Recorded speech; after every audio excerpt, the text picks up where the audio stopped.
آج by the وے سعودی عرب میں یکم محرم ہے اور آج امپورٹنٹ بات یہ ہے کہ خانہ کعبہ کا غلاف تبدیل کر دیا جائے گا. سو یہ تو تھی ہمارے پاس اس حوالے سے اپڈیٹ. موونگ فارورڈ اگلی سٹوری کی طرف آئیں گے اور ہمارے پاس جو اگلی سٹوری ہے وہ یہ ہے اس حوالے سے ہے کہ جناب ہم اکثر دیکھتے ہیں کہ موٹر وے پر یا ہائی ویز پر بہت سے حادثات ہوتے ہیں. اس کی جو ریزن بتائی جاتی ہے یا ریزن ہم سب کو معلوم ہے وہ یہی ہوتی ہے کہ یا تو ڈرائیور سو گیا گاڑی چلاتے چلاتے یا اوور سپیڈنگ کی وجہ سے موسٹلی حادثات جو ہیں وہ پیش آتے ہیں. سو جناب پاکستانی اسٹوڈنٹ 13 ایئرز ان کی ایج ہے, بسمہ سولنگی ان کا نام ہے, تعلق ان کا ضلع سانگھڑ کے گاؤں فدا حسین ڈیرو سے ہے. زبردست کارنامہ انہوں نے اپنی ٹیم کے ہمراہ سر انجام دیا ہے اور ایک ایسے گلاسز انہوں نے تیار کیے ہیں, گوگلز, چشمہ, جو کوئی بھی اگر ڈرائیور اس کو پہن کے ڈرائیو کر رہا ہوگا سو اگر وہ نیند میں جا رہا ہوگا سو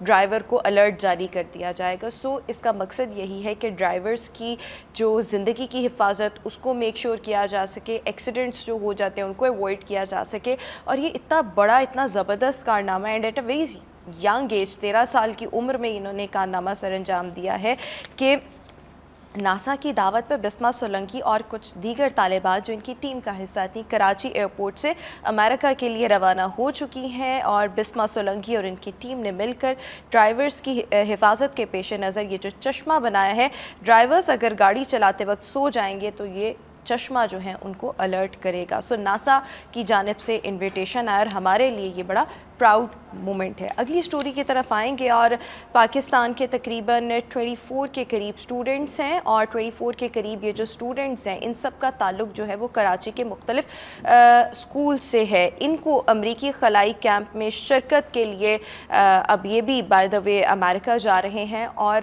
یہ جو ٹرپ تھا یہ آرگنائز کیا گیا, مطلب اس ایکٹیویٹی کا بیسیکلی انعقاد کیا گیا امریکی قونصلیٹ جنرل کراچی اور داؤد فاؤنڈیشن نے باہمی طور پر اس کے لیے کلیبوریشن کیا. داؤد فاؤنڈیشن ہم نے پچھلے دنوں دیکھا بڑا انفارچونیٹ واقعہ پیش آیا شہزادہ داؤد کے ساتھ, ٹائٹن حادثے میں جاں بحق ہو گئے اپنے جواں سال بیٹے کے ساتھ. سو داؤد فاؤنڈیشن ان کی اور ان کے مطلب آباء و اجداد ایکچولی فادر کی ہے.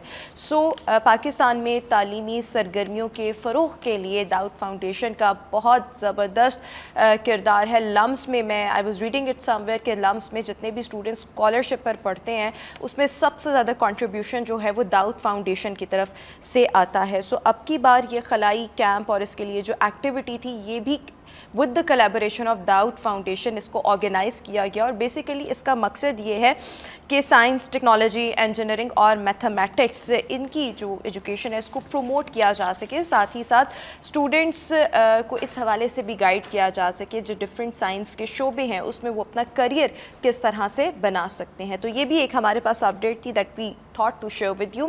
آخری سٹوری کی طرف آئیں گے and the last story is from America کی ریاست فلوریڈا میں 19 فیٹ لمبا اسلحہ پکڑا گیا ہے. اچھا, بیک ان 2020 یہاں سے ہی ایک اسلحہ پکڑا گیا تھا جو کہ تقریباً 18 فیٹ اس کی لمبائی تھی. اب جو ہے 19 فیٹ پکڑا گیا ہے اور یہ کہا جا رہا ہے کہ یہ دنیا کا سب سے بڑا اسلحہ ہے ابھی تک پکڑا جانے والا.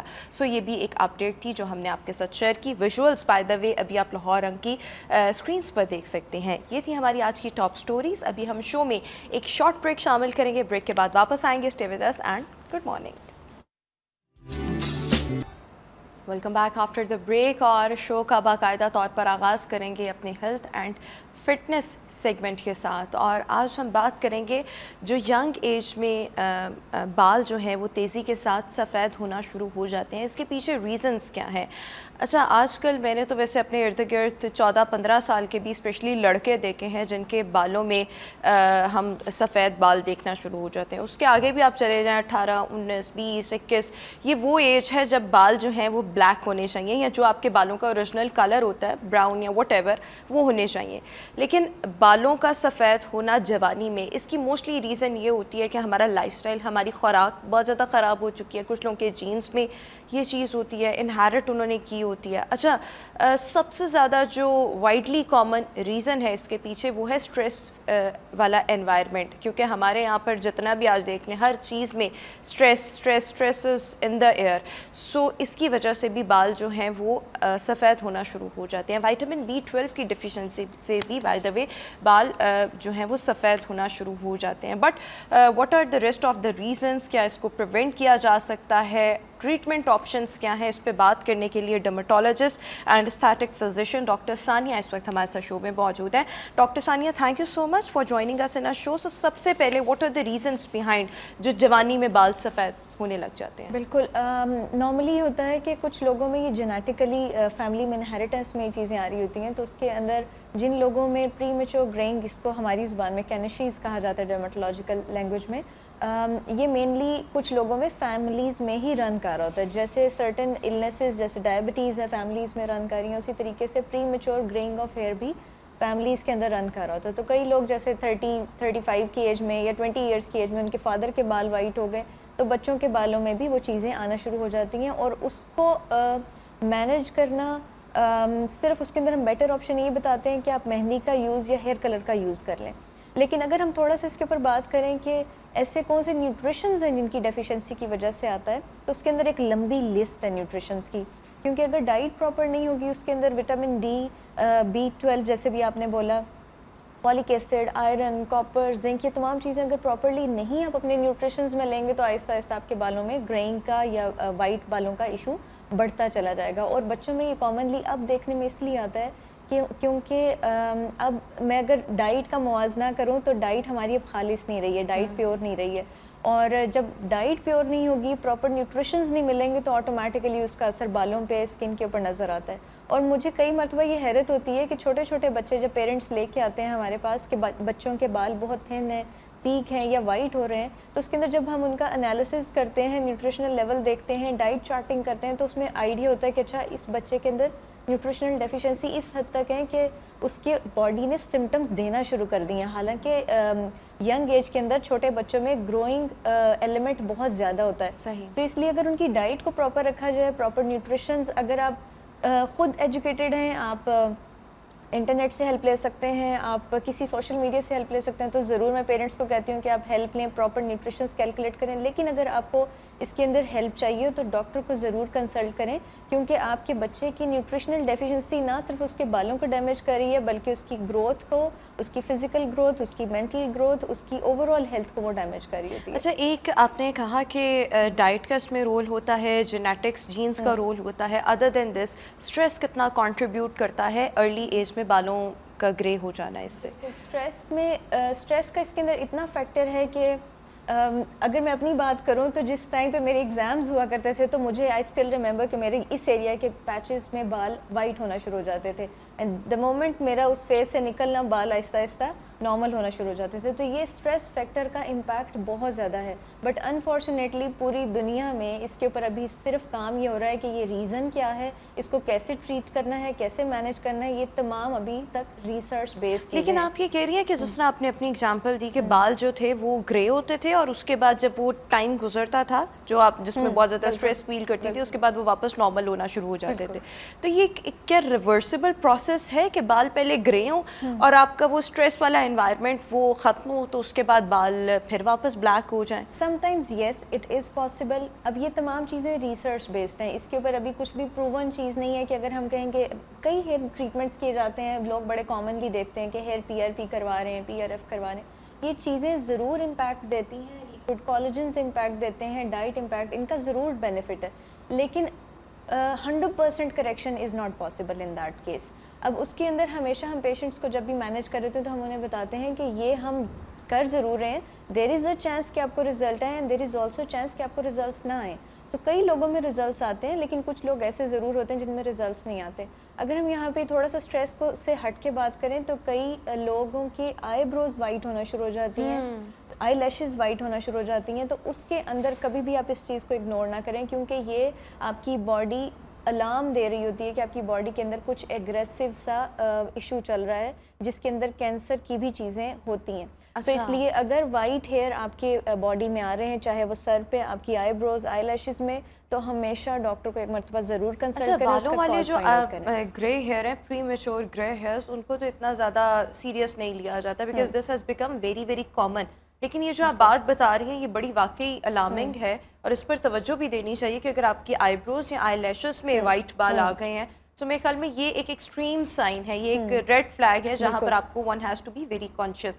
اچھا دیکھیں, ایک ہم نے لائف سٹائل پر بات کی, ایک ہے جینز, لیکن اس کے ساتھ ساتھ آپ کو نہیں لگتا ہے کہ excessive use of technology, because آج کل کی جو جنریشن ہے, ایون ہم لوگ بہت زیادہ ٹائم اپنے فونس کے ساتھ گزار رہے ہوتے ہیں. اٹس ٹوٹلی امپاسبل کہ ہم اٹھیں اور ہم فون نہ دیکھیں. یہاں ہماری رات میں آنکھ کھل رہی ہے تو ہم فون نہ دیکھ رہے ہوں. سو بہت زیادہ ٹیکنالوجی کے قریب رہنا, لیپ ٹاپس کا استعمال, گیجٹس کا استعمال, بچوں کی اگر ہم بات کریں تو وہ بہت زیادہ انہوں نے یہ لائف سٹائل اڈاپٹ کر لیا جس میں انڈور ایکٹیویٹیز میں یہ گیمز وغیرہ, وہ جو video games and play stations, آپ کو نہیں لگتا کہ یہ چیزیں بھی بہت زیادہ کنٹریبیوٹ کر رہی ہیں؟ ڈیفینیٹلی کر رہی ہیں, کیونکہ جب ہمیں کھانا چاہیے ہوگا نا, تو سم ٹائمز کئی لوگ ایسے کرتے ہیں کہ کسی بہن بھائی کو میسج کر دیا, مجھے پلیز کھانا میرے روم میں دے جاؤ. میسج کے اوپر بات ہو رہی ہے اور میسج کے اوپر آپ نے کھانا کھایا, وہیں بیٹھ کے کھانا کھایا اور وہیں پہ آپ لیٹ گئے. جب وہ باڈی میں یوٹیلائز نہیں ہوگا تو نیوٹریشنز آپ کو وہ بینیفٹ نہیں دیں گے. بچے گھروں میں بیٹھ کے ویڈیو گیمز کھیل رہے ہیں, فونس کے اوپر گیمز کھیل رہے ہیں, آؤٹ ڈور ایکٹیویٹیز نہیں کرے, وائٹامن ڈی, کیلشیم لیک کر رہے ہیں باڈی میں. اور جب وہ چیزیں لیک ہوں گی, کیونکہ کیلشیم, وٹامن ڈی بھی ایک ریزن ہے پری میچور گرینگ کا. ہم یہاں پہ ٹوٹل بات کر رہے ہیں ارلی ایج میں جو پری میچور گرینگ آتی ہے, کینشیز جو آتے ہیں, یہاں پہ اولڈ ایج لوگوں کی بات نہیں ہو رہی کیونکہ وہ ایک نیچرل پروسیس ہے. تو جب بھی آپ باڈی کے اندر پراپر ان نیوٹریشنس کو یوٹیلائز نہیں کرائیں گے, آپ سیڈنٹری لائف سٹائل کو اپنائیں گے, تو آپ کی باڈی کے اندر ڈیفیشنسیز آئیں گی. اس میں سب سے بڑا یہ فیکٹر, ایک تو یہ چیز ہے کہ ایک بندہ تھوڑا سا سیڈنٹری لائف سٹائل پہ چلا جاتا ہے, تھوڑا لیزی ہو جاتا ہے. بٹ اگر ہم تھوڑا سا اس پہ بات کریں اسٹریس فیکٹر کی, تو سوشل میڈیا کے اوپر اب کمپٹیشن اتنا زیادہ آ گیا ہے کہ ایک سے دوسرے کو دیکھ کے کہ اچھا میرے پاس یہ ہونا چاہیے, یا مجھے ایسا دکھنا چاہیے, یا مجھے یہ چیز کرنی چاہیے, تو وہ چیز انڈر لائنگ ایک اسٹریس کو جنریٹ کرتی ہے. اب اسٹریس ڈائریکٹلی یا انڈائریکٹلی اسٹریس ایوریتھنگ, بالکل بالکل. اور اس میں اسموکنگ کا کتنا کنٹریبیوشن ہے, کیونکہ ہمارے یہاں پر اب تو 16-17 سال کے بچے بھی جو ہیں وہ اسموکنگ کر رہے ہیں, اور اس لیے کر رہے ہیں بیکاز انہوں نے اپنا ایک اسٹیٹس جو ہے وہ سوسائٹی میں مینٹین رکھنا ہے, یعنی کہ فیشن کے طور پر اسموکنگ بھی کی جا رہی ہے, یا ویپس کا بہت زیادہ استعمال. تو آپ کو کیا لگتا ہے یہ چیزیں بھی کنٹریبیوٹ کرتی ہیں؟ اس کا ڈائریکٹلی پری میچور گرینگ سے نہیں لنک, لیکن یس ڈیفینیٹلی اسموکنگ, ویپنگ, جو بھی چیز آپ باڈی کے اندر لے کے جا رہے ہیں, کیونکہ لنگس آپ کے ایک بالکل فلٹر کی طرح کے ہیں. ایگزامپل اگر میں یہاں پہ دوں, گاڑی کے اندر ایک ایئر فلٹر لگا ہوا ہوتا ہے, جب اس کے اندر ڈسٹ جاتی ہے تو وہ کلاگ کرنا شروع ہو جاتا ہے, وہ بلاک ہونا شروع ہو جاتا ہے. سو اسی طریقے سے ہمارا ایئر فلٹر ہمارے لنگس ہیں. سو جب بھی آپ اسموکنگ سے, سگریٹ سے کاربن انہیل کر رہے ہیں, آپ ویپنگ سے آئل انہیل کر رہے ہیں, تو وہ تمام چیزیں آپ کے فلٹر کے اوپر جا کے بلاک کر رہی ہیں, اور وہ آپ کو الٹیمیٹلی ڈیمیج دیتی ہیں, نہ صرف لنگس پہ بلکہ آپ کی اوور آل ہیلتھ کے اوپر. آپ کے بلڈ کے اندر سے آکسیجن کم ہوتی ہے, جب آکسیجن کم ہوگی اور وہی لیک آف آکسیجن والا بلڈ آپ کے بالوں کی جڑوں میں جائے گا, تو ڈیفینیٹلی ان کو ڈیمیج بھی کرے گا. Is there any way to prevent the premature gray hairs? اس کے اندر صرف جو جینیٹیکلی یا ایج ریلیٹڈ آتے ہیں اس کے اندر تو ہم ڈیفینیٹلی ان کو کہتے ہیں کہ آپ اپنی تھوڑا لائف سٹائل کو چینج کریں, ہیئر کلر کو ایڈ کر لیں, اس طرح کی چیزیں ایڈ کر لیں. بٹ جو لوگ نیوٹریشنل ڈیفیشنسیز کی وجہ سے یہ چیز سفر کر رہے ہیں, یا اسٹریس کی وجہ سے سفر کر رہے ہیں, تو نیوٹریشنل ڈیفیشنسیز والوں کو ہم رول آؤٹ کر کے ان کا ہم ایلیمنٹ دیکھتے ہیں کہ اچھا ان کو یہ منرلز ایڈ کر دیں. فار سم ٹائمز جب وہ یوز کرتے ہیں تو آٹومیٹیکلی بالوں کا کلر امپروو کرنا شروع کر دیتا ہے. لیکن اگر ہم اسٹریس کی بات کریں تو وہاں پہ ہمیں سائیکالوجسٹ کی ہیلپ چاہیے ہوتی ہے. ہم وہاں پہ نارملی, کیونکہ ہماری ڈرمیٹولوجی میں سائیکوکوٹینیس ڈرمیٹولوجی ایک پوری ڈومین ہے جس کے اندر ہم سائیکولوجیکلی بھی پیشنٹس کو ڈیل کرتے ہیں, کہ ان کی کاؤنسلنگ امپورٹنٹ ہوتی ہے, جس کو کوگنیٹو بیہیویئر تھراپی کہا جاتا ہے, کہ آپ نے اپنی اسٹریس کو مینیج کیسے کرنا ہے, آپ نے اپنے اسٹریس سے فائٹ کیسے کرنا ہے, جو آپ کی باڈی کو ڈیمیج کریے اس سے آپ نے بچنا کیسے. تو یہ تمام چیزیں میڈیکل ڈومین میں آتی ہیں. اس کے لیے بہتر یہ ہے کہ جب بھی آپ کو لگے کہ آپ سے اسٹریس کاؤنٹر نہیں کی جا رہی, آپ اسٹریس سے اوور کم نہیں کر پا رہے ہیں, ہمیشہ ڈاکٹر سے اوپینین ضرور لیں, کسی ایسے بندے کا اوپینین ضرور لیں جو آپ کو سائیکولوجیکلی اس میں ہیلپ آؤٹ کر سکے. اچھا, ایک تو یہ کہ پری میچور گرے ہیئر یہ تو تھوڑے سے زیادہ بال ہوتے ہیں. بعض لوگوں کے بال ایسے ہوتے ہیں کہ جن میں at a very early age ان کے سارے بالوں میں کوئی ایک بال وائٹ ہوتا ہے اور وہ پھر ایک ہی رہتا ہے. سو اس کی کیا ریزن ہے کسی ایک بال کا وائٹ ہونا, اور پھر وہ مطلب وہ ایکسپینڈ نہیں کر رہے ہوتے, وہ ایک ہی رہ رہا ہوتا ہے. اب یہ یہاں پہ یہی بات آ جاتی ہے کہ وہ نیوٹریشنل ڈیفیشنسیز ہیں. اب اگر ہم بات کریں پورا چنک جس کے اندر وائٹ ہو جاتا ہے, وہ کئی مرتبہ اس طرح کے وائٹ مولز ہوتے ہیں سر میں لوگوں کے, ڈرماٹولوجیکل ہی وہ ایشوز ہیں. اگر ہم وٹیلیگو کی بات کریں اس کے اندر پورے پیچز ہوتے ہیں, وٹیلیگو کی وجہ سے بالوں کے وائٹ آ رہے ہوتے ہیں. تو وہ according to the indication, according to the issue ہمیں پھر پیشنٹ کو ڈیل کرنا پڑتا ہے کہ آخر کیا ریزن ہے جس سے ان کا بال وائٹ آ رہا ہے. اچھا, کیمیکلز کا کتنا کنٹریبیوشن ہے؟ بیکاز مجھے یاد ہے when I was in 9th grade تب میرے بالوں میں صرف چند ایک بال, یعنی ایک یا دو, اسی طرح جس طرح ابھی ہم بات کر رہے ہیں, چند ایک گرے ہیئر تھے. اس کے بعد جیسے جیسے کالج میں آئے, اور پھر جب آپ کالج میں آتے ہیں پھر آپ کو اپنی گرومنگ کا اندازہ ہوتا ہے, ان چیزوں کا احساس ہوتا ہے. ہم with the passage of time evolve کرتے ہیں, گرومنگ پر توجہ دیتے ہیں, اور پھر اس میں یہ ہوتا ہے کہ ہم یا تو ہیئر ڈائی کرواتے ہیں at a very early age, rebonding کروانا یا اس طرح, یہ میں نے سارے کام کیے ہوئے. اب میں یہ دیکھتی ہوں کہ جتنے وہ ایک یا دو تھے وہ with the passage of time اور maybe with the use of chemicals وہ بڑھتے گئے اور بہت زیادہ بڑھ گئے. تو یعنی کیمیکلز کا یا ہیٹ, جس طرح سے اب ہمارے بال ڈیلی ان میں کوئی نہ کوئی اسٹریٹنر لگ رہا ہوتا ہے یا بلو ڈرائی, تو یہ چیزیں کنٹریبیوٹ کرتی ہیں chemicals along with the use of straighteners اور اس طرح کی. بالکل. اچھا, اب اسٹریٹنر اور بلو ڈرائی کی اگر ہم بات کریں تو اس کے اندر ہمیں ہمیشہ پروٹیکٹیو سیرمز ریکمینڈ کیے جاتے ہیں. اب ہر چیز کی ایک ریزن ہوتی ہے کہ آپ یہ پروٹیکٹیو سیرمز لگا کے اپنی پروڈکٹ کو اس کے اوپر یوز کریں, تو اس سے آپ کا بال کا ڈیمیج کم ہو جاتا ہے. ریزن یہ ہے کہ آپ کا ہیئر فالیکل کا جو کلر کا پگمنٹ ہے وہ ڈیمیج ہونا شروع ہو جاتا ہے. دوسری چیز, اگر ہم ہیئر کلرز کی بات کریں, مارکیٹ میں آج کل بہت فیمس ہیں کچھ شیمپوز جو آپ کے لگاتے ہیں آپ بالوں پہ اور آپ کے بال کلر ہو جاتے ہیں. اوپر بہت سی ہربل چیزوں کے نام لکھے ہیں لیکن وہ کیمیکل مینشن نہیں ہے. بٹ اگر ہم یہاں پہ ڈرماٹولوجیکل پوائنٹ آف ویو سے بات کریں, جب تک اس کے اندر کچھ کمپاؤنڈس جیسے پی پی ڈی, پی پی ٹی یا امونیا نہیں ڈلا ہوگا تو وہ کلر نہیں سسٹین کرے گا یا کلر نہیں آئے گا بالوں کے اوپر. تو اس طرح کی چیزیں جب لگائی جاتی ہیں تو یہ بالوں کو ڈیفینیٹلی ڈیمیج کرتی ہیں, کیونکہ وہاں سے اس پگمنٹ کو وہ اریٹیشن کی وجہ سے کلر کو ریموو کر دیتی ہیں. کئی مرتبہ آپ نے دیکھا ہوگا کہ جیسے وٹیلیگو کے پیچز آتے ہیں تو اس کے اوپر ہم میڈیسنز جب اپلائی کراتے ہیں تو بیسیکلی وہاں پہ ہم کلر پگمنٹ کو اریٹیٹ کرتے ہیں کہ وہ ری ایکٹیویٹ ہو جائے, وہ دوبارہ سے کام کرنا شروع کر دے تاکہ بالوں کا کلر واپس آ جائے. لیکن اگر ہم اسی اسکن کو ڈیمیج کر دیں گے تو اس کا کلر وہ ریموو بھی ہو جائے گا, کیونکہ نیچے جو کلر بنانے والی فیکٹری کے سیلز ہیں وہ کام کرنا بند کر دیتے ہیں اس کیمیکل کی اریٹیشن کی وجہ سے, اور اس کے بعد پھر آپ کے بال وائٹ ہونا شروع ہو جاتے ہیں. بالکل ٹھیک ہو گیا. اچھا, اس کے ساتھ ساتھ آپ نے کہا کہ اس چیز کو سم ہاؤ اگر نیوٹریشنل ڈیفیشنسی ہے تو اس کو بہتر کیا جا سکتا ہے, لیکن اس کے علاوہ پریونٹیو میجرز کون کون سے ہو سکتے ہیں ادر دین دس؟ خوراک کو ہم کتنا ویل بیلنسڈ, ویل مینٹینڈ رکھیں, اس میں ہم نے اسٹریس فری انوائرمنٹ, بالکل, اس کو کس طرح سے ہم ان چیزوں کو مینیج کریں, کیمیکل سے کتنا دور رہنا ہے, اور اسی طرح سے جو دیگر پریونٹیو میجرز ہیں اس میں آپ سپلیمنٹس وغیرہ بھی بتائیں کہ لوگوں کو کس طرح کے سپلیمنٹس استعمال اس کے اندر. اگر ہم پریونٹیو میجرز جو بالکل بیسک ہیں اس میں یہ سب سے امپورٹنٹ ہے کہ دھوپ میں جب آپ جا رہے ہیں آپ اپنے بالوں کو ضرور کور رکھیں, کیونکہ ہم فیس پہ سن بلاک لگا لیتے ہیں, فیس پہ کوئی چیز رکھ لیتے ہیں, ہاتھ سے کور کر لیتے ہیں کہ ہمارے فیس کے اوپر اسکن ڈیمیج نہ ہو, لیکن ہمارے بالوں کی ہم پروٹیکشن نہیں دیتے ہیں. تو بالوں کے لیے کئی ایسے سیرمز آتے ہیں جس کے اندر سن بلاک ہے, لیکن اگر آپ وہ نہیں یوز کرنا چاہتے آپ امبریلا کا استعمال, خواتین دوپٹے کا استعمال کر سکتی ہیں یا مرد حضرات کیپ کا استعمال کر سکتے ہیں. اس سے آپ کے بال محفوظ رہتے ہیں اور آپ کے بالوں کا کلر پگمنٹ ڈیمیج نہیں ہوتا.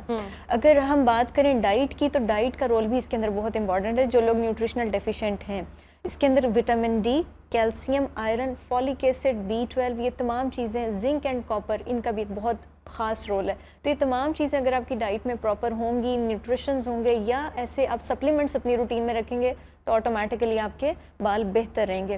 ایک اور پروڈکٹ ہے جو کہ کولاجن کے نام سے ملتے ہیں, لیکوڈ کولاجن جو ہوتے ہیں, یہ آپ کی باڈی میں جو ٹوٹ پھوٹ ہو رہی ہوتی ہے اس کا ریپیئر بڑی جلدی دیتے ہیں, اور اسی کے ساتھ ساتھ جب آپ وٹامنس کا انٹیک کرتے ہیں تو آپ کے بالوں کی جو ٹوٹ پھوٹ ہے اس کو بڑے کوئکلی یہ امپروو کر دیتے ہیں. اور اگر ہم کیمیکلز کی بات کریں تو ان کو کوشش کرنا چاہیے جتنی حد تک آپ اوائڈ کر سکیں. اور جو پرانے زمانے کے جو ٹوٹکے ہیں کہ آئلنگ کرنا سر میں یا مہندی لگانا یا سر میں دہی کا استعمال شہد کے ساتھ کرنا, آپ دہی ایک ماسک بنا لیں, دہی کے اندر آپ تھوڑا سا اولیو آئل ڈال لیں یا مسٹرڈ آئل ڈال لیں جس کو